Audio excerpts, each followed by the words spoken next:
Hello, everybody, and welcome to the Cory Baker Show. I'm Cory, and today I get to combine two things I have a lot of experience in to hopefully inform y'all heading into primary day here in California.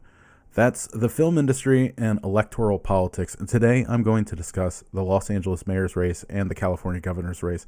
However, I am limiting my scope to just issues related to the film industry. There are a lot of issues that face Los Angeles and California as a whole, but from my perspective, this is the last chance to save the film industry here, and in my mind, I have to be a bit of a one-issue voter in this regard. Mostly because if the industry doesn't get the defibrillator soon, it will be done and over with. We might honestly be past the point of no return, but I still see a small glimmer of hope remaining, and with that, we must look forward and hope for the best.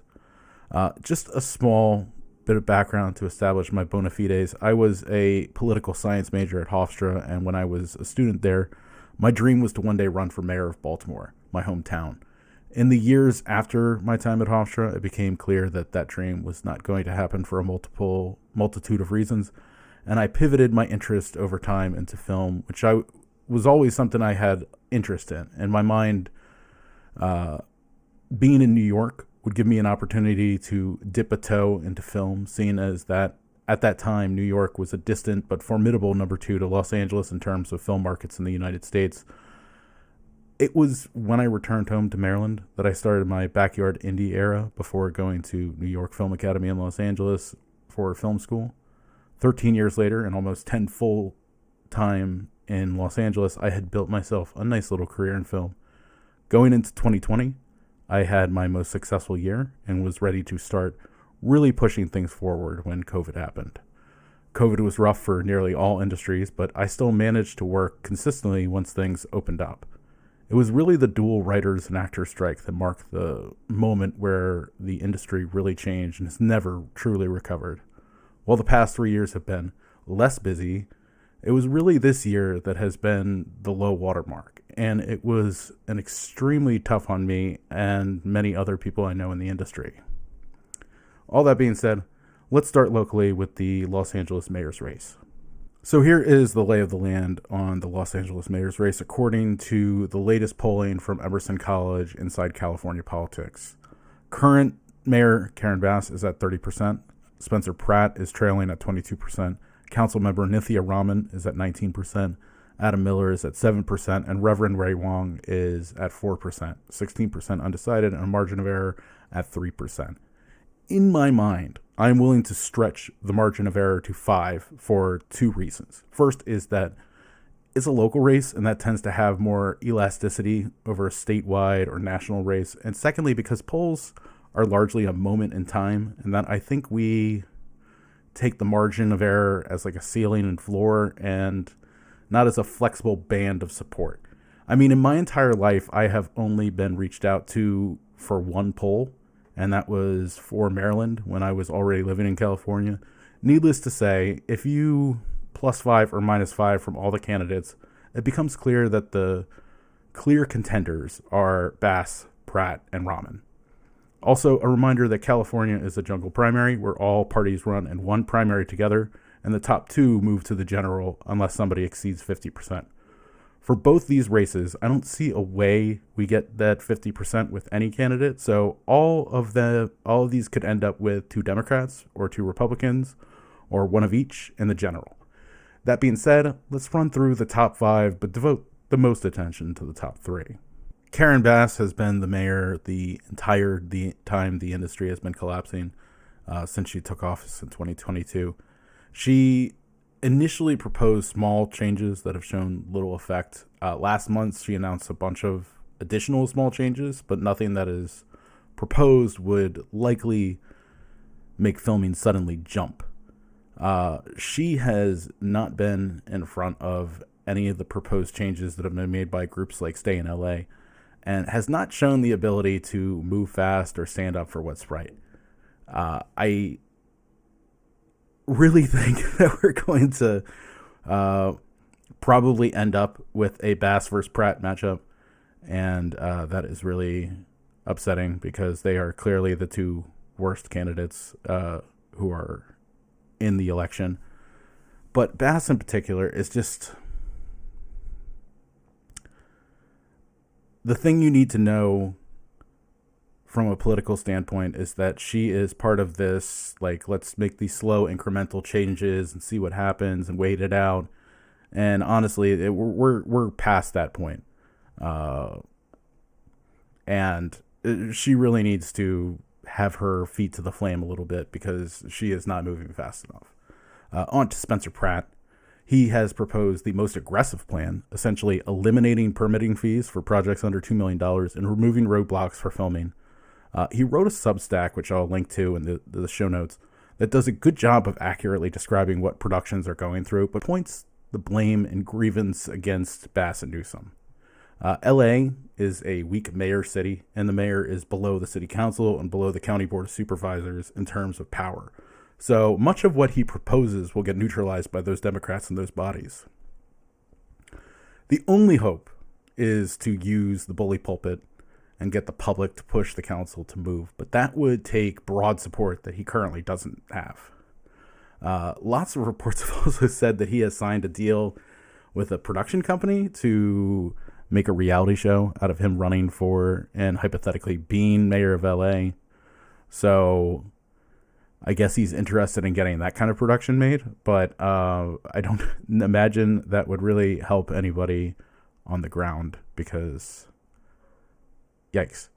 Nithya Raman, she's a council member for like Silver Lake, Hollywood Hill, Studio City, like that sort of, there's like a little swath of this southern San Fernando Valley that's part of her too. She joined the race at like the last possible minute to give an alternative to Karen Bass. She's a progressive.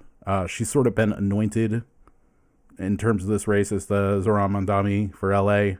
But New York mayor and LA mayor are like two completely different jobs. The New York mayor has like a lot more say over what goes on. Her husband works in the film industry, so she is aware of what is going on from, at least the perspective of like somebody who's married to somebody in film. But that has also left her recusing herself from film-related votes in the past. And she's been heavily criticized for talking about film in her platform, but does not have any legislative work to show for that, despite being on the council for the last 5 years. Adam Miller, this will be quick. He has proposed treating the film industry like a business meeting and working directly with studios and bringing the industry back that way.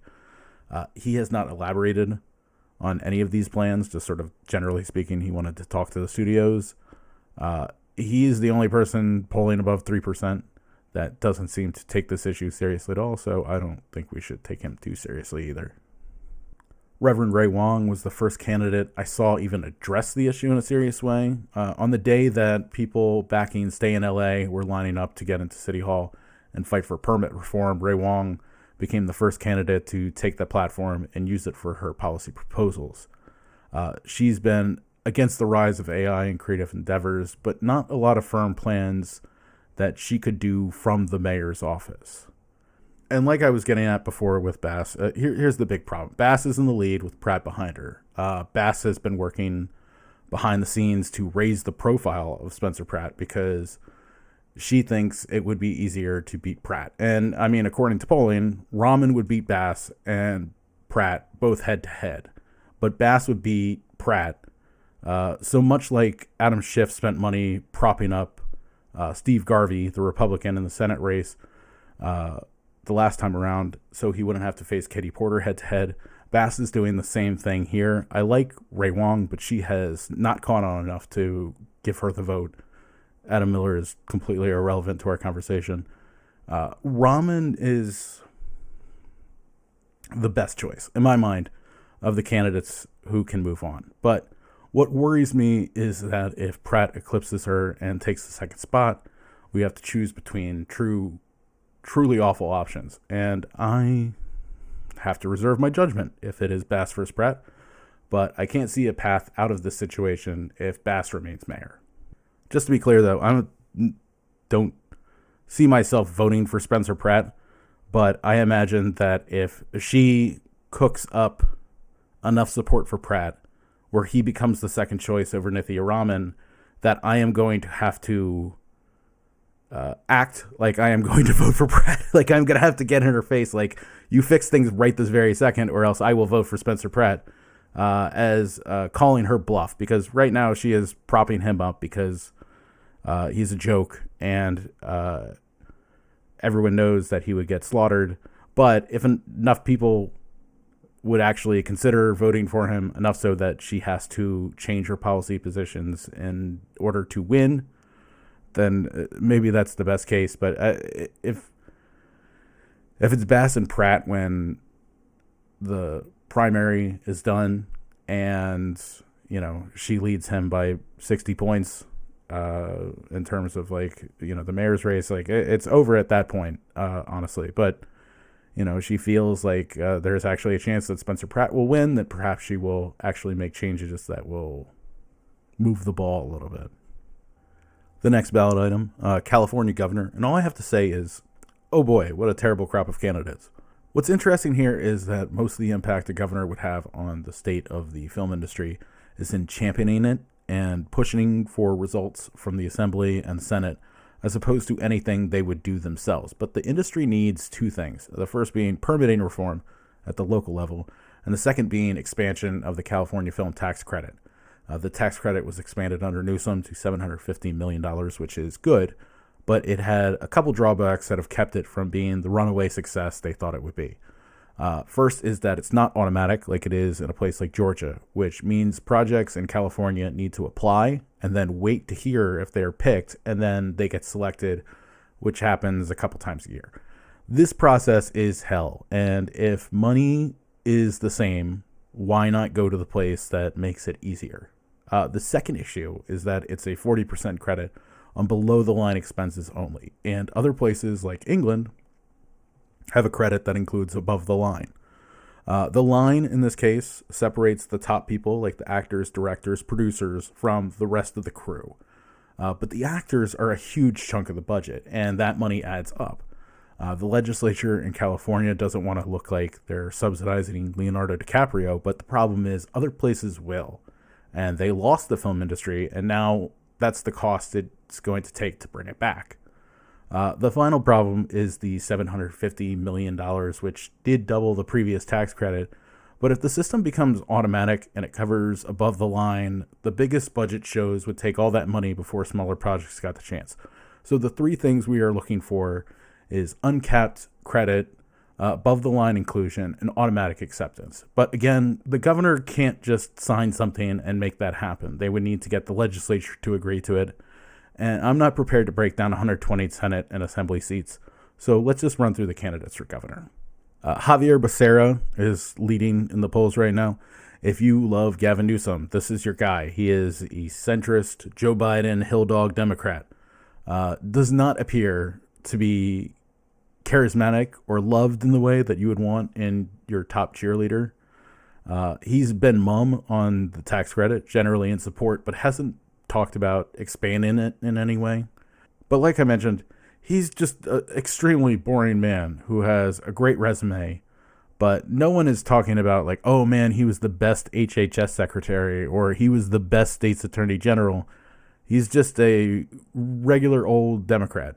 He is just in line with Karen Bass and, you know, like Joe Biden. Like, if this is the type of Democrat you're looking for, then Xavier Becerra is your guy. But we kind of had that with Newsom for the last almost decade. So I think it's about time that we switch it up a little bit. Second in polling right now is Steve Hilton, who is a Republican endorsed by Donald Trump and was part of the Brexit movement in the UK.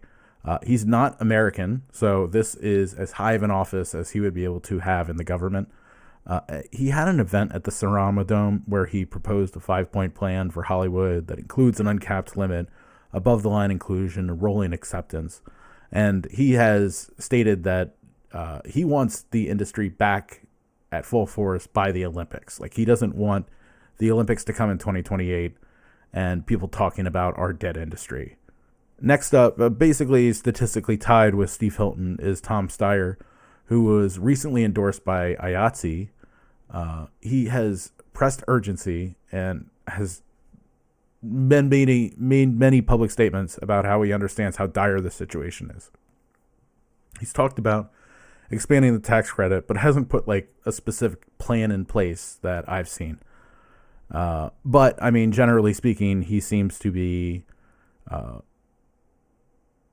number one as far as like a more progressive candidate amongst the electorate here in California.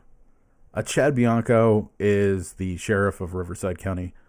He has no specific plan for saving Hollywood. Most of his platform just generally seems to be about like, oh, if we cut enough regulation and we let businesses do what they want to do, then everything will get better. I don't know if that is the plan here for the film industry too. We've kind of been doing that one for a while, and now we have Warner Brothers and Paramount together. I'll just say this, coming from Maryland, which is broken down by party affiliation in a very similar way to California.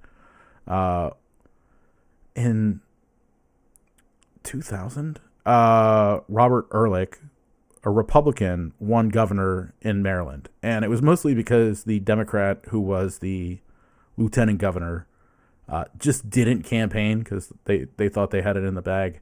And then, like, in the last, 3 weeks, they were like, oh, shit, nobody's going to vote for me. I should probably put my face out there. And by then, it was too late. Robert Ehrlich, in that case, was not, like, a right-wing firebrand. He was a very much more center-of-the-road Republican.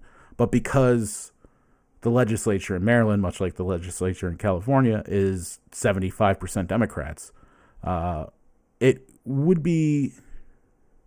They basically just sat him out. Like, they just didn't let him do anything and then just held on for 4 years. And, I mean, that's kind of what would happen if either Steve Hilton or Chad Bianco actually won the governorship, which would effectively mean that the two of them got the two most votes. Because if any Democrat is running against either Hilton or Bianco, they will win just based off of, like, how things are going. Unless something completely unforeseen happens, and then even still, I imagine the Democrat would win. It is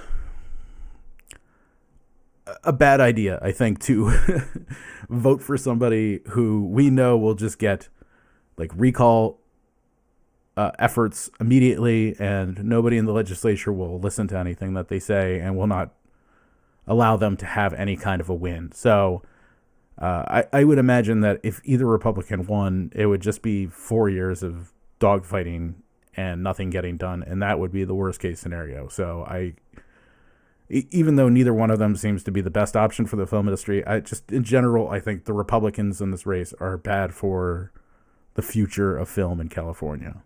Katie Porter, a former congressperson from deep red Orange County, so even as a Democrat, she has a history of being liked by red areas of the state. Still managed to be a progressive in the vein of Elizabeth Warren. She was endorsed by the Teamsters and has proposed like kind of a wait and see with the current tax credit before we change it again. But would be open to expansion. She's talked about wanting to be a good steward of the money. Like, she just doesn't want to like waste money, which I can understand. But also at the same point, like, you know, you had many years to fix your roof before it became a problem, and now there's a giant hole in it. It's going to cost more. I think that's just kind of how I'm looking at the film industry right now. You let it get this bad, and now the fix is so much more expensive than if we would have just done $750 million 5 years ago or something like that, or 10 years ago. She has been loudly pro-worker and stood against executives of all stripes with her whiteboard when she was in the House. And she is running without corporate donations or PAC money, which was been very tough because this is an exceedingly expensive race, and it has definitely hurt her getting her message out there. Next up on the list here is Matt Mahan. He is the mayor of San Jose. He was just elected to his second term in 2024, but before that, he was elected to San Jose City Council, where he served only 2 years of the 4-year term before running for mayor. He's proposed expanding the cap and including above-the-line costs. But this run, to me, just seems to be about raising his profile over actually, like, winning. I think the fact that he's been polling better than other people is giving him some hope that maybe he could do this again in a couple years. And he's sort of, like, putting up a good fight without doing anything that will hurt his long-term chances. But I imagine he just goes back to San Jose after this. Speaking of mayors, former mayor of Los Angeles, Antonio Villaraigosa, is also running. He's behind Matt Mahan in the polls. And I will tell you right now, he doesn't have a shot because Los Angeles doesn't often produce governors. Arnold Schwarzenegger and Ronald Reagan came from outside of politics, but, they were from L.A. As far as California goes, they were from L.A. Gray Davis, who Arnold beat in the recall, was the last politician that I can think of from L.A. I mean, Nixon was Orange County, which is close, but not Los Angeles. Villaraigosa is saying all the things he needs to say. He's for expanding the tax credit and including above the line, and he just doesn't. He doesn't have the juice. So I don't imagine it would be a good idea to spend your primary vote on him. And similarly, Tony Thurmond is polling as highly as someone else, literally on the who you want to vote for in governor. Somebody else is an option, and Tony Thurmond is tied with somebody else. So I would recommend that you vote for somebody else. I leave you with one last thing, and I guess it's my free piece of advice for anyone who wants to run for office and understand what is going on. And I call the proposal eating the dog food. This concept has been around for a long time. The idea being you are the CEO of a dog food company, and the best way to prove that the food is good for your dog is by eating it yourself. If it was a bad product filled with things you wouldn't want to eat, why are you giving it to your dog? So I propose if you want to fix the worst parts of city government, and in this case, the film industry, have somebody in your office shadow someone trying to get a film permit and watch Film LA and just see what happens. Because just imagine we have Tim is our new permitting liaison in the mayor's office. And when a new permit request comes in to Film LA, they get BCC'd randomly or selected if, proves to be an interesting case. And select a few of these permit applications and ask the producer if you can follow along the progress in real time with them. That way there is a person outside of Film LA who can recognize what a nightmare this process can be and bring it to the attention of people who can hold Film LA to account. Because on a local level, Film LA either needs a dramatic shakeup or to be replaced altogether from the ground up. The horror stories I have heard from productions I've worked on show a bureaucracy that is so convoluted that you are often waiting until the 0 hour to see if your permits are approved, and often when you get the approval, it is hit with hundreds or thousands of dollars worth of costs that many productions are not able to swallow. I worked on a project once where Film LA made a mistake and didn't charge for a fire check, and 2 hours before we were wrapped for the week, they called the producer and threatened to shut us down because we didn't pay the fee that they never told us about. So if Tim, the film liaison, was a fly on the wall for all that, I'm sure they would have run that up the chain of command at the hall. And just so it's clear, I'm sure if we talk to somebody from Film LA, they will have horror stories too about productions that lied to them in the past, and now that's why certain rules are in place. They said, oh, there won't be any fire, and then the whole scene is just people lighting things on fire.